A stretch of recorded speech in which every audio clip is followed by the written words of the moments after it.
So do you ever kind of have that sense or that feeling that things just aren't going your way? Like life has handed you a bowl of lemons and you don't even like lemonade? You know, I know that we all have things that happen to us in our lives that we would prefer not to have happen. And we all have things that happen to us in our lives that we don't quite know what to do with, or we don't quite know how to handle, or we think that we can't handle them. And then when that stuff happens, it can feel like a lot sometimes. You know, for example, maybe your car breaks down and your cat gets in a fight and has to go to the vet, and the washing machine quits working, and your kid gets suspended from school all in the same week. You know, sometimes we have weeks like that. And when that kind of stuff happens, it's really easy to feel like the sky is falling. It's really easy to feel like life is against us, or to feel like a victim, or to even feel sorry for yourself. It's kind of hard, it feels like at those times, just to even get out of first gear. One of the greatest things that I have learned on this spiritual path that I have been walking actually is that the lens through which we look creates our experience of life. So that would mean if you had like blue tinted sunglasses on, everything would appear blue to you out in the world. Or if you had a lens on that says you are a victim, what's going to happen is as you're out there in life, you're going to feel victimized all over the place.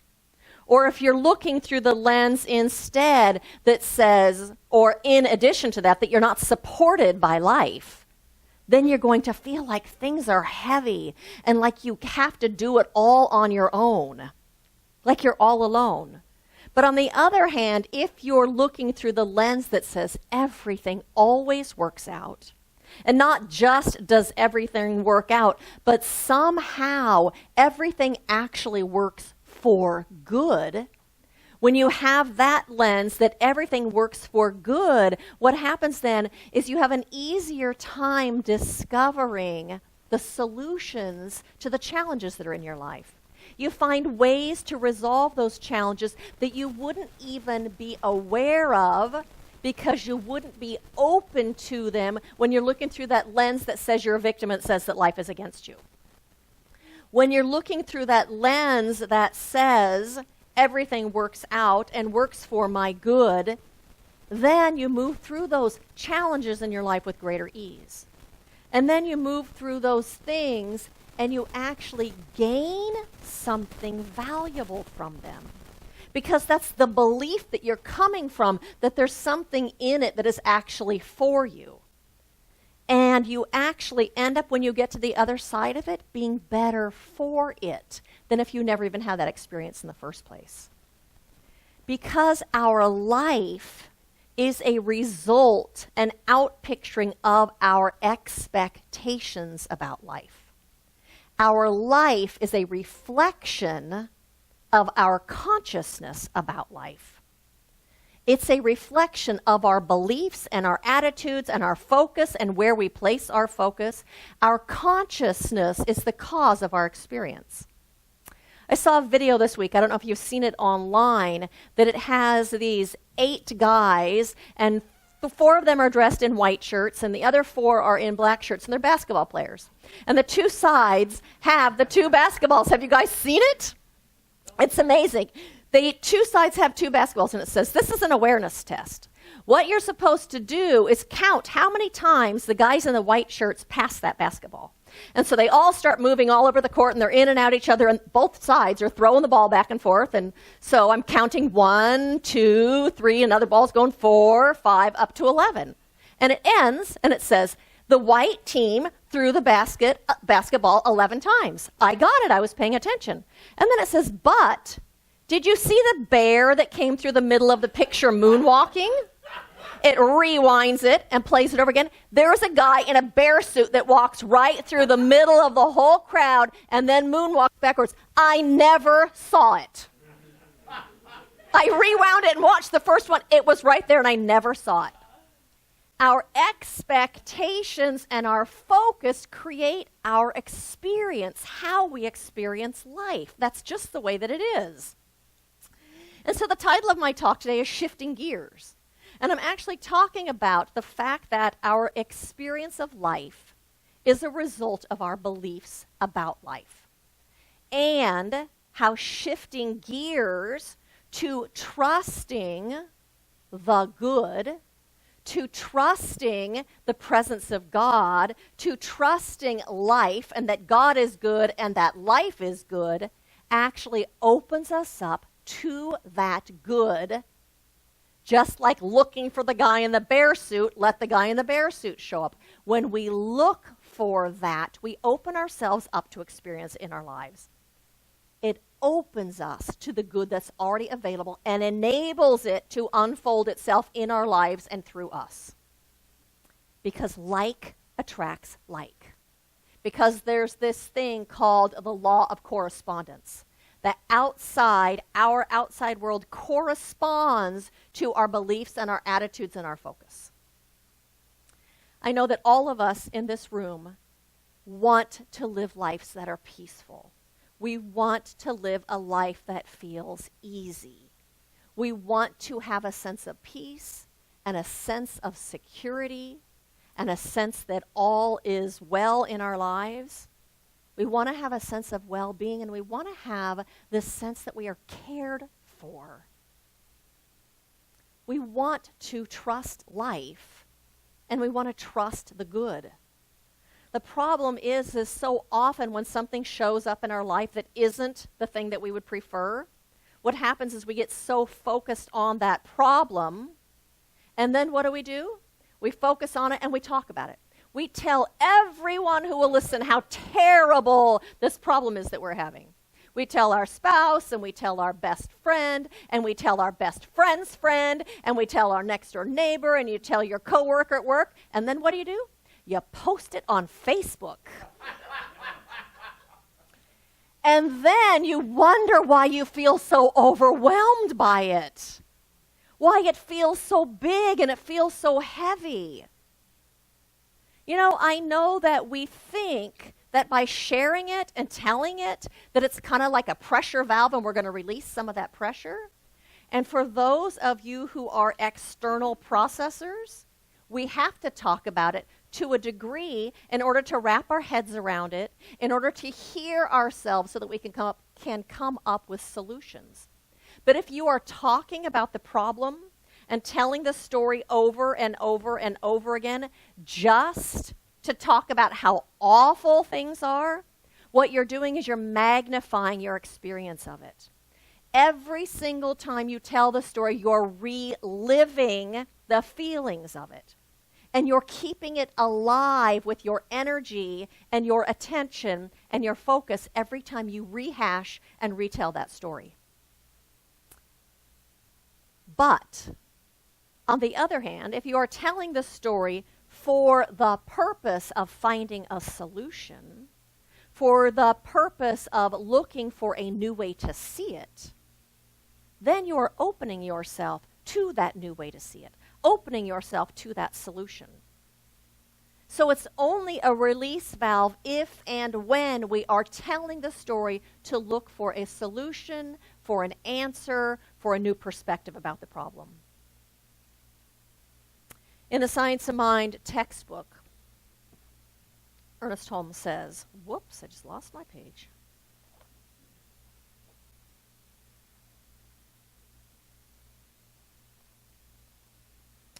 He says we should learn to trust life. There is no power in the universe which wishes anyone ill. Life is good and God is good. Why not accept this and begin to live?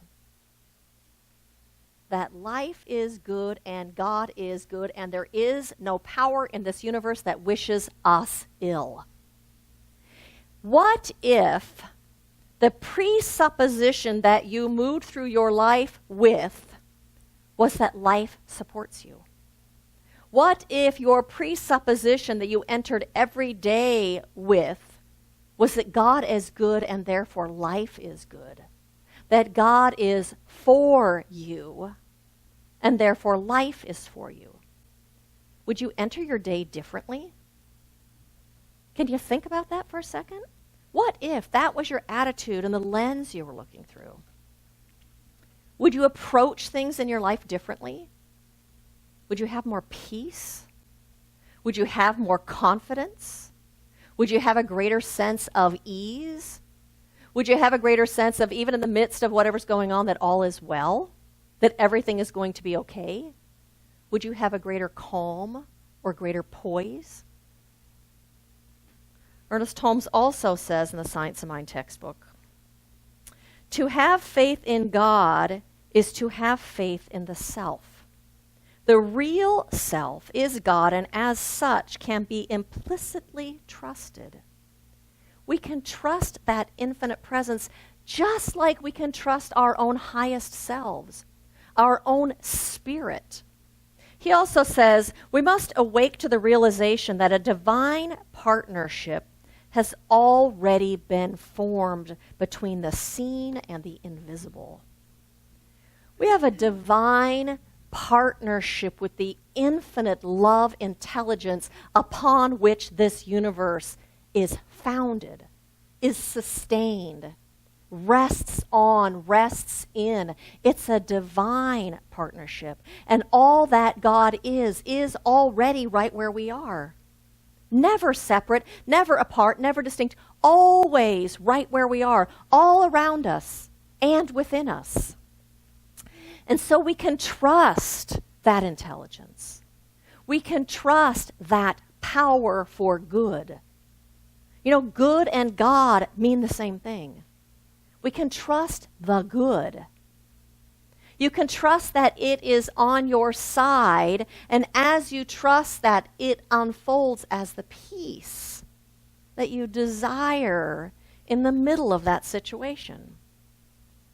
As you know that that presence and that power is on your side, you are open to insight that reveals itself. You are open to solutions as they present themselves. But that happens when and if you lean into that presence in trust and in faith. When you lean in with expectancy, when you lean in with openness, expecting to come up with, to hear a solution, an answer, to have guidance, to make a different choice. So I have a friend, Karen, who's going through a lot in her life right now. And she's a religious scientist. And she said to me, I don't know what I'm supposed to be learning from this. Do you do that ever in your life? You may have discovered along with me, you know what? You never are able to get whatever it is that you're learning when you're in the middle of whatever it's going on. You don't have any perspective from there. You can't see the bigger picture when you're in the middle of it. You can't see how it fits into the bigger picture of your life when you're in the middle of it. You only get that insight of what you gained from it with hindsight. After you've gone through it, then you go, wow, look at how different I am. Look at how much I changed. Look at how much I grew. Look at what I discovered about myself. You know, has anybody ever been upset at the ending of a relationship? And you think you're devastated, and you think you can't make it, and you think life is going to end.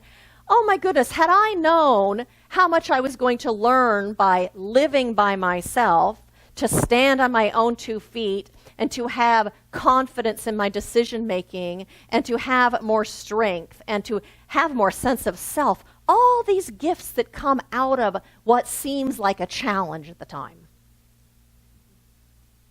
Only hindsight do we see what it is that we gained. And so there's a story that says, one of the most inspiring sights in nature is the eagle in flight. With an endless expanse of blue sky behind it, the eagle spreads its mighty wings and soars majestically and gracefully across the sky. Free, powerful, complete. Because of this, the eagle becomes a symbol of how we'd like to be. We all want to soar like the eagle in life. But I wonder if you know how an eagle learns to soar. I am told that there is a particular species of eagles which builds its nest high up on the face of a cliff overlooking the sea. In this nest, the eagle chick is hatched and spends its first days watching its mother come and go, collecting food and bringing it back. One day, Mom decides it's time for her chicks to learn to fly. You know what she does? She forces her way into the nest and then pushes the chicks out. The chicks start plummeting down the cliff face, terrified, shocked, heartbeat racing, aware that death is just seconds away. And then something amazing happens. The chick instinctively spreads its wings, the wings it never knew it had. The plummet becomes a fall, and then a gentle rise, and soon the chick is soaring like its mother. It is in that split second of terrifying danger that the chick comes face to face with itself, and face to face with a wider reality. In that terrifying moment, the chick discovers what it is. And without that terrifying moment, it will never learn to soar. Those things are how we learn to soar. It's how we discover who and what we are, and who and what we are and what we're made of. And so what I know for sure is that every single one of us is on this eternal pathway. Every single one of us, we are eternal beings on this eternal pathway that is forever unfolding, and that we are ever unfolding more and more of who we are. Ever unfolding more and more of our true nature. Ever unfolding more and more of our greater yet to be that already exists within us. The baby eagle didn't even know it had wings. You know what else I know? We are never being punished. We are never being tested by God. That's an old paradigm that we were probably raised with as kids, that there was a God that judges us, that's separate and apart. We're never judged. We're never punished. We're never tested. It's time we update that software. It's time we update that idea of what that infinite presence that we live and move and have our beingness within is. It's an infinite intelligence and an infinite love and an infinite good. A presence and power of good and a presence and power of infinite potential that we have come from, that we live in, that we are supported by, that we are filled with. It's the oneness of that presence. That power and that presence supports its own creation. It supports its own creation because we are its creation. We are the out-picturing of it. As it supports us, it supports its own expression. Why would it not support us? It's supporting itself in its own unfolding in us and through us and as us. That fullness and that wholeness and that allness of spirit is right where we are. In the Course in Miracles, it says, the basis of all fear is the belief that God is not with us. When we remember that infinite presence is right here. It's the essence of my own beingness. It's the essence of my life. My life is the life of God. There's no separation. It's impossible for God to go anywhere because God is everywhere. That allness of the divine presence is supporting you right where you are in that challenge. We are being supported to discover who and what we are, to discover our greatness. Mary Murray Shelton, in her book Guidance from the Darkness, says, when we live in trust, we find a greater awareness and discovery of who we are. When we're in that trust, we move through things with greater ease and we discover that that's already within us. And so I think what needs to happen then is we begin, when things are stressful, by just taking our mind off of the stressor and allowing ourselves to get centered. And when you get centered, to start telling yourself the truth. Life is for me. God is good. That infinite presence is right here. Whatever the truth is that you need to know. And so in the Science of Mind textbook, Ernest Holmes has written a bunch of, he calls them meditations, but they're just things to read like affirmations. And so I'm going to have you repeat this one after me, because this might be something that you tell yourself when you're feeling stressed and you take your attention off of the stressor and get centered. And tell yourself this. So you can repeat after me. The spirit within me is in perfect rest. The center of my being is quiet and poised. The center of my being is quiet and poised. I let my inner spirit fill my whole being. I let my inner spirit fill my whole being with peace and stillness. With peace and stillness. I now relax my body and my mind. I now relax my body and my mind. I let the divine tranquility fill me.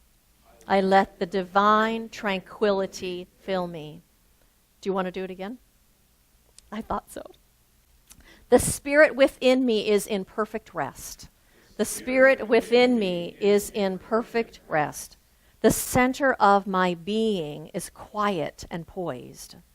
Center of my being is quiet and poised. I let my inner spirit fill my whole being. I let my inner spirit fill my whole being. With peace and stillness. With peace and stillness. I now relax my body and mind. I now relax my body and mind. I let the divine tranquility fill me.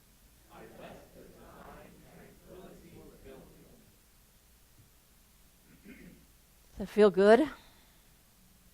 Gosh, we can squirrel out and let our minds run with things. We just have to tell ourselves the truth. You let that go and you tell yourself the truth so you can become centered and poised and calm.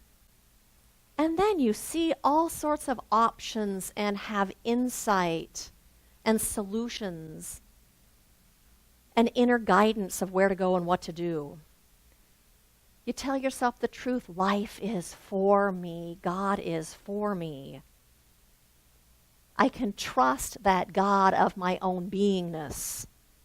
You tell yourself all the intelligence, all the wisdom is right here inside of me, guiding me now.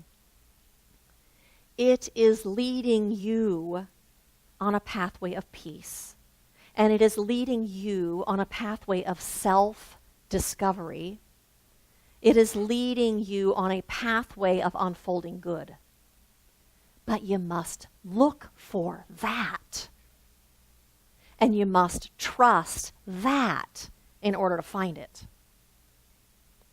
So my invitation to you is to expand your story. When you find yourself caught up in one of those ain't it awful stories, expand your story to contain something more, to contain something bigger, about how this is actually in some way for you and for good. Not for your good like your parent says they're going to spank you. This is for your own good. No, it's for good. It turns into good as you walk through it. Know that you are being supported in your own self-discovery. And when you start telling yourself how bad things are, you can also tell yourself in that exact moment, something wonderful is happening right now. Because it is. But you have to look for it. Look for the gift, even in the midst of the challenge. Ask yourself, in the middle of this, where do I find joy?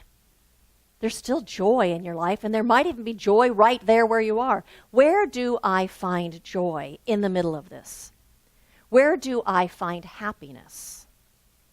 Where do I find peace in the middle of whatever's going on? Where do I find insight? And where do I find my own personal power? Where do I find meaning in this that's going on? In fact, to ask yourself, is this creating greater meaning in my life right now? Where do I discover something greater? Where do I discover a deeper love? A love for myself? Or a love for others? Or a love for life and how precious life is? What am I discovering in the middle of it? Open to that which is greater, that is seeking to unfold itself. Know that it is a catalyst for that which is greater, and trust life, and trust that divine presence, and trust your own soul that is leading you on this pathway. And as a result, you'll be moving through those things in life with much more grace and ease and poise and confidence and a sense of well-being. And did I say peace? And so blessings to every single one of you on this path of self-discovery, this path of unfolding your own magnificent self. Blessings to all of you.